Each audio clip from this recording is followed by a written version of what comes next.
اس نے کہا آج اس نے میرا بازو تھاما ہے، جانے کیا کیا ہے، پریشان ہونے لگ گیا، سجدے میں گر گیا. کہا تو بتاتا کیوں نہیں؟ تو وہ سنار کہنے لگا اس کی غلطی نہیں، 18 سال کے بعد آج مجھ پر بھی شیطان سوار ہوا تھا. ایک عورت آئی تھی، وہ اپنے بازوؤں میں چوڑیاں پہننا چاہتی تھی، تو میں نے بھی گندی نظر سے ہاتھ ڈالا تھا. رب کریم نے مجھے فوراً اس کی سزا دی. جن کے گھروں میں بیٹیاں ہوتی ہیں ان کی نظریں گندی نہیں ہوتی، جو بیٹیوں کے باپ ہوتے ہیں، جو بہنوں کے بھائی ہوتے ہیں، ان کی نظریں گندی. اور اگر تو ٹیلی فون کرتا ہے، تو کسی عورت کے ساتھ تعلق رکھتا ہے، تو یہ بات لکھ لے، امام فخر الدین رازی 1، علامہ اسماعیل حقی 2، مولانا جلال الدین رومی 3، امام خازن 4، امام جلال الدین سیوطی 5 حدیث کے استاد اور محدث لکھتے ہیں کہ اگر تو کسی پر گندی نظر ڈالے گا تو تیرا گھر بچ سکتا، یاد رکھ، نہیں بچے گا. اس لیے کہ تیری نظر کسی کی بیٹی کو بیٹی سمجھ، تاکہ تیری بچی کا پردہ قائم رہے. کسی کی بہن کو، یہ کیا بات ہوئی کہ تو جتنا مرضی گند معاشرے میں پھیلاتا رہے تیرا گھر بچا رہے، یہ کیسے ہو سکتا ہے؟ فَإِنَّ لَهُ مَعِيشَةً ضَنْكَ، اللہ فرماتے ہیں زندگی تنگ ہو جائے گی تیرے لیے مشکل، تو ڈھونڈتا پھرے گا کہ میں مرنے کو جگہ تلاش کروں. سچی توبہ کرے، کھری توبہ کرے. یہ گناہ انسان کو مجبور کر دیتے ہیں. حضرت عبداللہ بن مبارک رحمۃ اللہ تعالیٰ علیہ، ان کے سینکڑوں شاگرد تھے. ایک شاگرد کے انتقال کا وقت آیا تو گھر گئے ملنے. آپ کہتے ہیں میں نے زور لگا لیا پر اس کی زبان پر کلمہ جاری نہیں ہوا. میں اسے کہتا کلمہ پڑھ پر اس کی زبان پر جاری. اللہ اکبر، بہت بڑی نعمت ہے. دعا فرمائیں اللہ ایمان کی موت عطا فرمائے، ایمان کی موت دے اللہ کرے، ایمان کی موت دے. ایسے بھی لوگ دیکھے ہیں، مسجد نبوی ہے، رسول اللہ کا شہر ہے، سر سجدے میں ہے، روح پرواز کر گئی. روح پر کتنا نصیبوں والا ہے، کتنا نصیبوں والا ہے کہ مسجد نبی میں سر سجدے میں رکھا ہے، اور اللہ تبارک و تعالیٰ نے محبوب کے قدموں میں موت عطا فرمائی. تو حضرت عبداللہ بن مبارک کہتے ہیں میں نے اس کو کہا کلمہ پڑھ، تو اس کی زبان پہ جاری نہیں ہوتا. میں بار بار کہتا تو وہ منت کرتا، کہتا حضور میں کوشش کرتا ہوں جاری نہیں ہوتا. فرماتے میں پریشان ہو کے اٹھا، ابھی میں دروازے پہ پہنچا تھا، اس نے چیخ ماری اور روح پرواز کر گئی. بچے رونے لگے، بیوی رونے لگی. تو میں نے اس کی بیوی سے کہا کہ جرم کیا کرتا تھا، اتنا بڑا پاپی پہ کلمہ جاری نہیں ہوا. اس کی زوجہ کہنے لگی حضرت جی 2 گناہ تھے اس کے. ایک تو یہ شراب کا عادی تھا، روکتی تھی باز نہیں آتا تھا، اور دوسری بات یہ کہ یہ اپنی اماں کا نافرمان تھا. وہ 2 گلیاں چھوڑ کے رہتی ہے، یہ کبھی ملنے نہیں گیا تھا. اس بوڑھی کا کلیجہ اس کی طرف سے بڑی تکلیف میں تھا.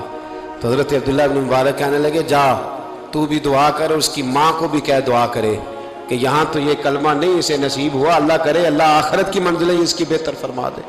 میرے بھائی ایسے گناہ، حضرت مالک بن دینار نے توبہ کی انہوں نے. کس طرح؟ فرماتے میں نشے کا عادی تھا، کسی نے مجھے کہا کہ بطور دوائی شراب پی لو تو میں نے پی لی. نشے کا عادی تھا، شراب پیتا تھا. اللہ تعالیٰ نے بڑی منتوں اور کوششوں کے بعد، منتوں کے بعد ایک بیٹی عطا فرمائی. وہ بھی 2.5-3 سال کی ہوئی تو پردہ کر گئی. کہتے میں اس کی قبر پہ بیٹھ کے گھنٹوں روتا. شراب کا عادی تھا. ایک دن سویا تو خواب دیکھتا ہوں کہ میرے پیچھے ایک بڑا سانپ لگ گیا، اور سانپ جب منہ کھولتا ہے تو انگارہ نکلتا ہے. میں پھر دعا کرتا ہوں اللہ ہمیں معاف فرمائے، اللہ ہم سے درگزر. میں کچھ قبرستانوں میں جاتا ہوں تو میں وہاں سانپ بچھو پھرتے ہوئے دیکھتا ہوں، اور ڈر آتا ہے کہ ہم یہاں آنے والے ہیں. یہ لوگ کہہ رہے ہیں کہ تمہاری تیاری ہے، کسی وقت بھی اعلان ہو جائے گا کہ چلو بھائی چلو فلاں صاحب کا جنازہ ہے، اٹھو. لوگ کہتے ہیں جلدی کرو، اور ایک کونے میں ایک شخص یہ بھی کہتا ہے کہ دیگ بھی رکھ لو مہمان بڑے جمع ہو گئے. اور ایک کونے میں لوگ یہ بھی کہتے ہیں کہ برف ٹھنڈی لے آؤ، لوگوں نے پانی بھی پینا ہے. پہلے اعلان ہوتا ہے کہ فلاں فوت ہو گیا، پھر اعلان ہوتا ہے جنازے کا ٹائم ہو گیا، پھر اعلان ہوتا ہے جنازہ اٹھایا جائے گا، اور پھر بات ختم ہو جاتی ہے. پھر کل من علیہ فان، پھر کوئی نہیں پوچھنے آتا. ختم ہو گئے، قصہ ہی ختم ہو گیا. ان لوگوں کی کہانی مٹ گئی، ختم ہو گئے. بڑے بڑے کج کلا، کوئی پوچھنے والا نہیں. موت کا راج ہے موت کا راج. موت راج کرتی ہے بس، اور کسی کا راج نہیں. وہ راج کرتی ہے، جدھر جاتی ہے اسی کا راج ہے، راج کر رہی ہے. تو حضرت مالک بن دینار کہتے ہیں قبرستان میں میں نے دیکھا، میں خواب دیکھتا ہوں، بڑا اژدہا، اس کے منہ کے اندر آگ میرا پیچھا کر رہا ہے. کہتے میں خواب دیکھ رہا ہوں. میں دوڑا، لیکن وہ اژدہا جب میں دوڑا تو میرے آگے آ کے کھڑا ہو گیا. میں مشرق کو دوڑا تو وہاں بھی آ گیا، مغرب کو دوڑا تو وہاں بھی آ گیا. جناب مالک بن دینار کہتے ہیں ایک بوڑھا شخص کمزور مجھے بچانے آیا، پر اس اژدہا نے پھونک ماری تو وہ بوڑھا آدمی دور جا گرا. کہتے میں چیختا تھا، چلاتا تھا. ایک پہاڑی پہ میں بھاگا گیا تو وہاں مجھے میری بیٹی ملی، مجھے فوت ہو گئی. وہ اس اژدہے کے آگے اس نے یوں ہاتھ کیا تو اژدہا پیچھے بھاگ گیا. میں نے بیٹی کو گود میں اٹھایا، میں نے کہا بیٹی یہ کون تھا؟ کہنے لگی ابا یہ تیرا برا عمل تھا، یہ تیرا برا عمل تھا، یہ تجھے کھا جاتا اگر میں نہ ہوتی. تو کہا یہ بوڑھا جو مجھے بچانے آیا یہ کون تھا؟ کہا یہ تیرا اچھا عمل تھا، پر کمزور بڑا تھا، تھوڑا تھا، یہ تیرے برے عمل کا مقابلہ کرنے کی ہمت نہیں رکھتا تھا. حضرت مالک بن دینار کہتے ہیں میری بیٹی نے خواب میں میری داڑھی پکڑ لی اور کہنے لگی ابا میں چاہتی ہوں تو صحیح ہو جا، ایسا نہ ہو کہ پھر تیرے پیچھے یہ اژدہا لگ جائے. حضرت مالک بن دینار کہتے ہیں جب میں سو کے اٹھا تو میری داڑھی آنسوؤں سے بھری ہوئی تھی. پھر اس کے بعد میں نے توبہ کی، اس طرح کی توبہ کی کہ پھر میں نے کوشش کی کہ دوبارہ میں اپنے رب کی نافرمانی نہ کروں. حضرت عبداللہ ابن عباس فرماتے تھے جو دنیا میں ہنس ہنس کے گناہ کرتے ہیں نا، ہنس ہنس کے جھوٹ ہنس ہنس کے بولتے ہیں، ہنس ہنس کے لوگوں کی غیبت کرتے ہیں، فرمایا یہ جو تمہیں ہنس ہنس کے گناہ کرتے نظر آتے ہیں ان کا رونا قیامت میں دیکھا نہیں جائے گا، ان کے آنسو قیامت میں دیکھے نہیں جائے. جو ہنس ہنس کے گناہ کرتے یہ روئیں گے. فَلْيَضْحَكُوا قَلِيلًا وَلْيَبْكُوا كَثِيرًا. رب فرماتا ہے زیادہ رویا کرو، کم ہنسا کرو. نبی پاک علیہ السلام روتے تو صحابہ کہتے حضور آپ اتنا کیوں روتے ہیں؟ تو محبوب فرماتے جو میں جانتا ہوں وہ تم نہیں جانتے. بھائیو قبروں میں اکیلے جانا ہے، کبھی غور کرنا، اکیلے کوئی بندہ ساتھ حساب دینے نہیں جائے. اماں بڑا پیار کرتی ہے لیکن قبر میں کبھی کوئی ماں بھی ساتھ دفن نہیں ہوتی. اپنا اپنا حساب دینا مشکل وقت ہے، حساب کر لینا چاہیے، تیاری کر کے رکھنی چاہیے. گناہ اگر یہاں ہماری زندگی کو تنگ کریں گے تو وہاں بھی ہمارے لیے مشکلات پیدا کریں. نبی کریم علیہ السلام نے فرمایا ہے کہ اللہ بڑا مہربان ہے، اللہ بڑا کریم ہے، اللہ بڑا ستار ہے. اور یاد رکھو جب کوئی اس کی ریٹ کو چیلنج کرے، جب کوئی اس کے قانون کو توڑے، جب کوئی اللہ کی اعلانیہ نافرمانی کرے، پھر رب کریم کی غیرت کو، اس کے عدل کو جوش آتا ہے. توبہ کرے سچی، مسجد کی حاضری دیں پابندی کے ساتھ. میری آپ سے ہمیشہ یہ گزارش رہتی ہے کہ مسجد کی حاضری پابندی سے دیں. میں اپیل کرتا ہوں داڑھی رکھ لیں، یہ میرے نبی کا طریقہ ہے صلی اللہ تعالی علیہ. واپس آ جائیں. ہماری بقا نہ ہمارے دین میں ہے. کوئی نہیں ہمیں رکھے گا، کوئی نہیں رکھے گا، کوئی نہیں. میرا ایک دوست رات بتا رہا تھا کہ سعودی عرب میں ایک شخص نے 30 سال محنت کی، تو جب وہ مرا ہے وہیں اس کے گھر میں فون کیا تو اس کے گھر والوں نے کہا جناب آپ کو مشکل ہوگی ڈیڈ باڈی بھیجنے میں، وہیں دفن کر دیں. ہاں اگر اس کا کوئی پیسہ ہے تو وہ ذرا اکاؤنٹ میں بھیج دیں، بچیوں کو ضرورت ہے. او بھائی تو اکیلا جائے گا، تیرے لیے مشکل ہو جائے. اپنے بھی ساتھ یقین کریں، بچے دعائیں کرانے آتے ہیں، کہتے ہیں حضرت جی دعا کریں اللہ اماں کی سختی معاف کر دے. اس کا مطلب کیا ہے کہ اماں اب جائے، اب ہمارا نمبر آئے. بچے تو انتظار کر رہے ہیں کہ ابا جائے اور گدی پہ ہمارا نمبر آئے. تیاری ہے، اکیلے جانا ہے، اکیلے سخت سا مرحلہ ہے، اکیلے سارا کچھ فیس کرنا. آج توبہ کریں، وہاں کے کیڑے یہاں رہ کے ماریں، اپنے ساتھ ظلم نہ کریں. ہم اس قابل نہیں کہ وہاں جا کے مقابلہ کر سکیں. بچیں، اپنے آپ کو محفوظ کریں، بچائیں. حساب اپنا اپنا دینا ہے. کسی باپ نے اگر اپنے بچوں کو حرام کھلایا تو بچے تو نہیں کہہ رہے تھے نا کہ حرام لے کے آ، تو باپ نے حساب دینا، والد نے. لہٰذا مہربانی فرمائیں، اپنے اوپر رحم کھائیں، اپنے آپ کو سنواریں.